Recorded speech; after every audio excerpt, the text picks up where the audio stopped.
एक बार सम्राट अकबर के राज्य में एक किसान रहता था जिसका नाम रामू था। रामू बहुत गरीब था, लेकिन वो अपनी जमीन पर हर रोज कड़ी मेहनत करता। रामू दिन रात मेहनत करता और फसलें उगाता और धीरे धीरे अपने परिवार की जरूरतों को पूरा करने की कोशिश करता। रामू का सपना था कि उसके खेत में एक कुआं हो जिससे वह सूखे के समय में भी अपनी फसलों को पानी दे सके। रामू का सपना था कि वह अपने खेतों के लिए एक कुआं खुदवाए। उसके खेत में एक कुआं हो जिससे कम बारिश होने या सूखा पड़ने पर वह अपने खेतों की सिंचाई कर सके। रामू का एक पड़ोसी था लाला। लाला बहुत चालाक और दुष्ट व्यक्ति था।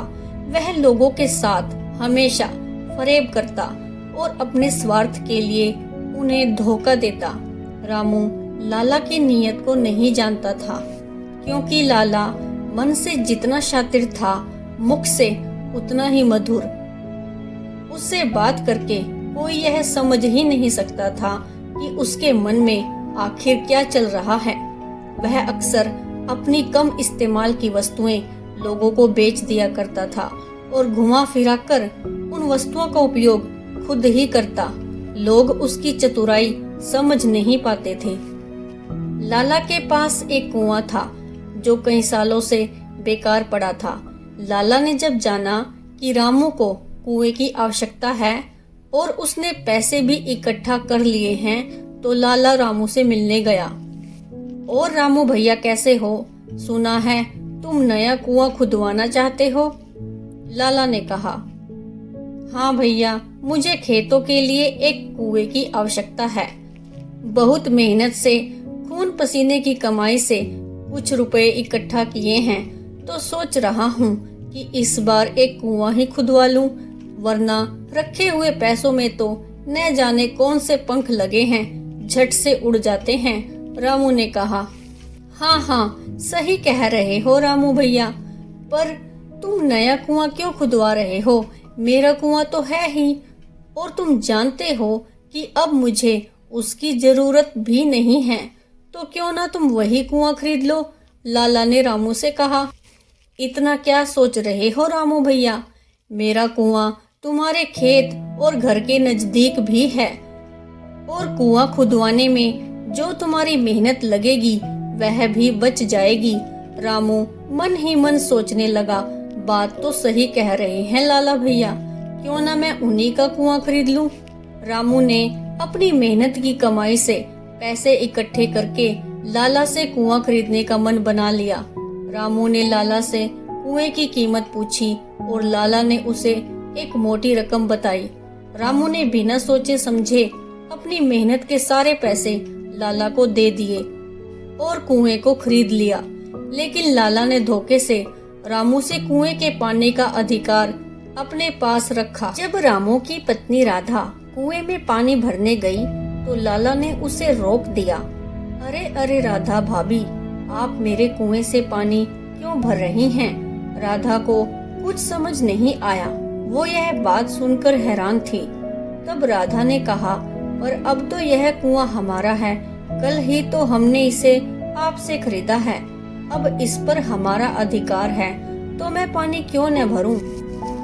पर लाला नहीं माना। उसने राधा को कुएं से पानी नहीं भरने दिया। राधा परेशान होकर रामू को बुलाकर लेकर आई। अजी, यह लाला भैया क्या बोल रहे हैं? हम अपने ही कुएं से पानी क्यों नहीं भर सकते? रामू ने कहा, क्या बात है लाला भैया, आप हमें पानी क्यों नहीं भरने दे रहे? यह कुआं तो अब हमारा है, कल ही तो मैंने सारे पैसे चुकाकर यह आपसे खरीदा है। तब लाला ने कहा, कुआं तो तुम्हारा ही है, पर पानी मेरा है। रामू हैरान था, यह कैसी बातें कर रहे हो लाला भैया? अगर कुआं मेरा है तो पानी भी मेरा ही होगा ना? यह अनोखी बात तो मैं पहली बार सुन रहा हूँ। पर लाला नहीं माना और उसने रामू को कुएं का पानी इस्तेमाल नहीं करने दिया। रामू ने सोचा कि उसने बहुत बड़ी गलती कर दी। अब कुएं का मालिक होते हुए भी उसका उपयोग नहीं कर सकता था। लाला हर दिन रामू से पानी के लिए अतिरिक्त पैसे मांगने लगा। रामू बहुत परेशान हो गया। लाला ने रामू को धमकी दी कि अगर उसने कुएं का उपयोग किया तो उसे भारी नुकसान होगा। रामू डर गया और उसने गांव के अन्य किसानों से मदद मांगी। गांव के अन्य किसानों ने रामू की मदद करने का निर्णय लिया। उन्होंने मिलकर लाला का सामना किया और उसके गलत तरीकों का विरोध किया, पर लाला ने किसी की न सुनी। उसी दिन सम्राट अकबर अपने राज्य में नदी के किनारे टहल रहे थे।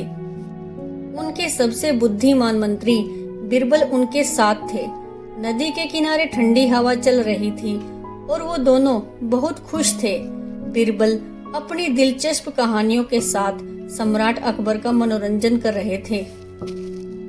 बिरबल की बातें सम्राट अकबर को बहुत पसंद आती थी, और पसंद हो भी क्यों ना, उस पूरे साम्राज्य में बिरबल जैसा बुद्धिमान कोई और था भी नहीं।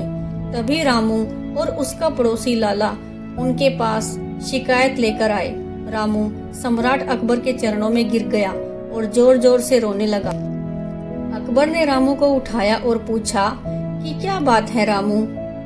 रामू ने सारी बातें अकबर को बताई और कहा, महाराज, मैंने इस आदमी से एक कुआं खरीदा था और अब यह चाहता है कि मैं पानी के लिए भी भुगतान करूं। लाला ने कहा, यह सही बात है महाराज, मैंने उसे कुआं बेचा था, उसके अंदर का पानी नहीं।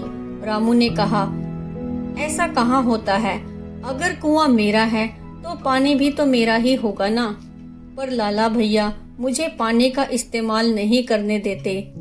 वह मुझसे मेरे ही कुएं के पानी का पैसा मांग रहे हैं। और रामू दुखी हो गया। महाराज, मैंने अपने जीवन की सारी जमा पूंजी उसे दे दी और अब ये सब मुझे कुछ समझ नहीं आ रहा। महाराज, मेरी मदद कीजिए।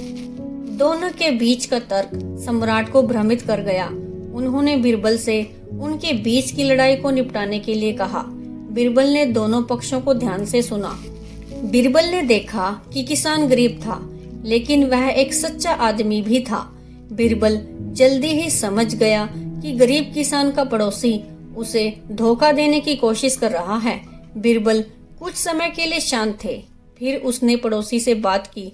बिरबल ने कहा, मैं समझता हूँ कि आपने कुएं को किसान को बेच दिया है, इसीलिए कुआं अब उसी का है। लाला ने जवाब दिया, यह सही बात है। बिरबल ने कहा, लेकिन अगर आपने अपना पानी उसके कुएं में रखा है तो या तो आप उसे पानी का किराया दें या आप उसे एक बार में निकाल लें।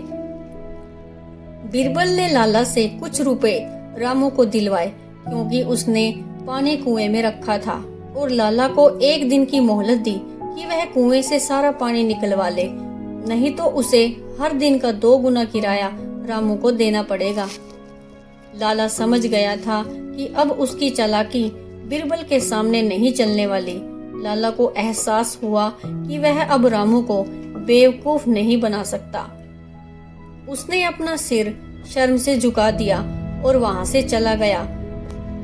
और रामू ने समस्या को इतनी आसानी से हल करने के लिए बिरबल को धन्यवाद किया। Thanks for watching.